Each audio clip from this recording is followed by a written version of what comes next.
우리가 흔하게 듣게 되는 더블러나 울세라나 슈링크나 인모드나 써마지나 처짐이 나타나게 됩니다. 이 두 가지의 종류를 여러분들이 정확히 이해를 하시고 계셔야 됩니다. 안녕하세요. 오스킨 성형외과 이태근 대표 원장입니다. 자, 우리가 리프팅을 하면서 결국 여러 가지 리프팅 방법이 있는데요. 레이저 리프팅 방법, 혹은 수술적인 방법, 혹은 시술적인 방법, 거기다 더해서 이제 민간적인 요법까지 여러 가지가 정말 난무하고 있는 시대인 것 같은데요. 제가 성형외과 전문의로서 가장 이상적인 각 나이대별 어떤 것이 있는지를 오늘 정리를 좀 해드리도록 하겠습니다. 먼저 10대, 20대, 10대는 좀 그렇죠. 20대부터 30대, 좀 젊은 나이대 분들 같은 경우에는 대부분의 고민이 뭐냐면 얼굴에 살이 많다거나 혹은 얼굴에 지방이 많아서 처져 보이는 혹은 윤곽수술 후에 생기는 얼굴의 처짐이 가장 흔합니다. 그래서 윤곽수술 후에 처진 경우에는 리프팅 수술, 그러니까 안면 거상술이 필요한 경우가 꽤 많지만 일반적인 사람들을 기준으로 해서는 가장 흔하게 시행되는 시술 방법은 레이저 리프팅 방법이죠.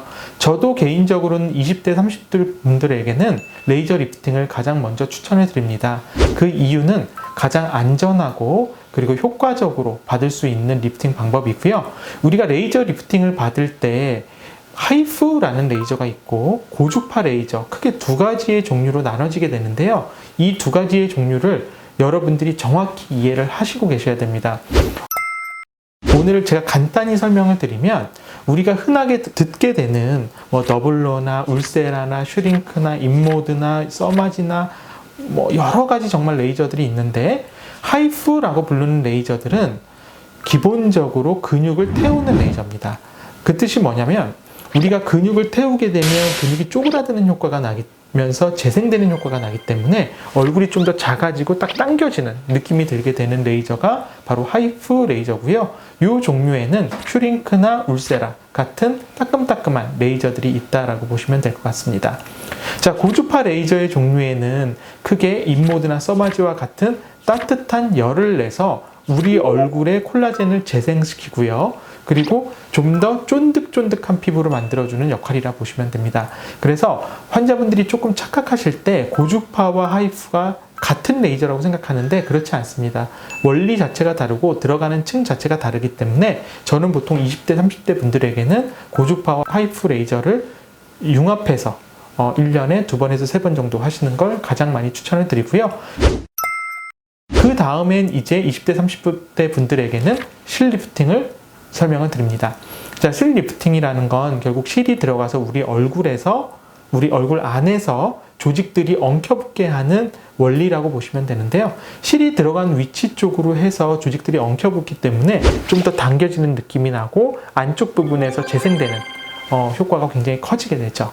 그리고 마지막으로는 주사 시술입니다. 20대, 30대 분들 요즘 윤곽주사라고 해서 지방을 빼는 주사도 많이 맞고요.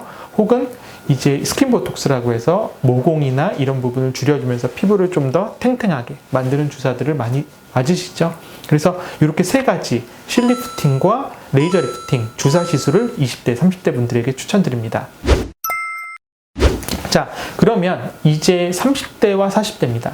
자, 30대와 40대부터는 노화가 시작되는 나이입니다. 대부분 우리가 말을 할 때 20대 후반부터 우리 얼굴은 노화가 온다라고 표현을 하는데요. 리프팅적인 면으로 갑시다. 리프팅적인 면에서는 가장 고민이 되는 부분은 바로 팔자입니다. 그래서 이 팔자 부분 같은 경우에는 필러를 넣거나 하는 방법도 있지만 팔자 부분 쪽에 실 리프팅을 중안면 쪽을 당겨줌으로써 팔자를 좀 더 덜하게 보이게 하는 효과를 내게 되고요.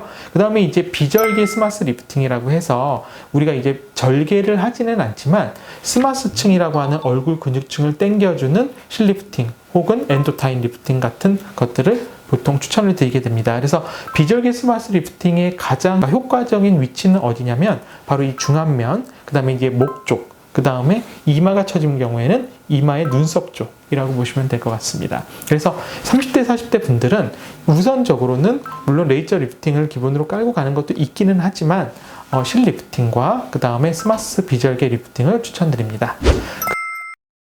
그리고 40대, 50대 분들 이제 중년으로 넘어가면서부터는 보통 이제 팔자 부분, 그 다음에 조울이라고 하는 이 심술보 부분, 그리고 전체적으로 목주름이 생기게 되죠. 그래서 제가 가장 추천드리는 것 중에 하나는 우선 팔자 쪽에 실 리프팅을 추천을 드리고요. 그 다음에 이제 목 쪽에 주름이 지면서 처지는 현상도 나타나기 때문에 이 경우에는 목주름을 없애는 레이저 혹은 목주름을 개선시키는 실 리프팅을 추천을 드립니다.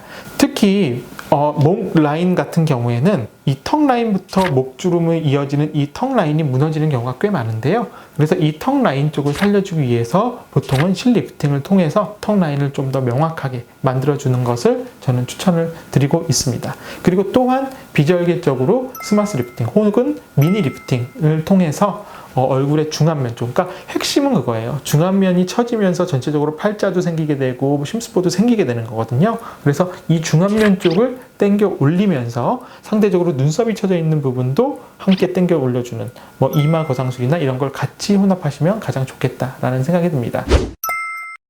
이제 50대 이상이 됐습니다. 그러면 사실은 전체적인 처짐이 나타나게 됩니다. 피부도 탄력을 잃을 수밖에 없고요. 전체적인 얼굴의 근육, 그리고 지방, 그리고 안쪽에 연부 조직들까지 모두 다 처지는 시기이기 때문에 이 시기에는 사실은 가장 효과적인 수술은 이제 안면 거상술이라고 볼 수 있겠습니다. 그래서 안면 거상수술 같은 경우에는 물론 흉터가 많이 남을 수 있고 회복 기간이 길다라는 단점은 있지만 가장 효과적으로 50대 이상, 60대 나이대에는 가장 효과적인 수술 방법이다라고 보시면 될 것 같고요. 물론 이 목 같은 경우에도 단순히 실리프팅만으로는 피부가 울거나 피부 자체의 처짐 자체가 있을 수 있기 때문에 이 목 같은 경우에도 이제 절개 리프팅을 통해서 당겨주게 되면 훨씬 효과적인 결과를 낼 수가 있습니다. 결국에는 각 나이대별로 딱 정해진 건 없습니다. 하지만 제가 오늘 설명드린 부분은 각 나이대별로 평균적으로 이러한 시술이나 수술이 가장 효과적이다라고 제가 정리해서 이제 보여드린 거고요. 여러분들도 가장 중요한 건 내가 지금 어떤 피부 탄력인지, 어떤 근육 탄력인지, 어떤 지방 탄력인지를 전문의와 함께 상세히 효과적으로 분석한 후에 가장 이상적인 시술 혹은 수술을 받는 게 중요하다. 이렇게 말씀드리겠습니다. 이상 각 나이대별 필요한 리프팅 수술 혹은 시술에 대해서 설명드렸고요. 저는 오스킨 성형외과 이태근 대표 원장이었습니다. 감사합니다. 나이가 들수록 지방의 양이 바뀌어요. 이 옆쪽에 심술보가 보이고 전체적으로 얼굴이 처지는 게 보이기 시작한다라고 하면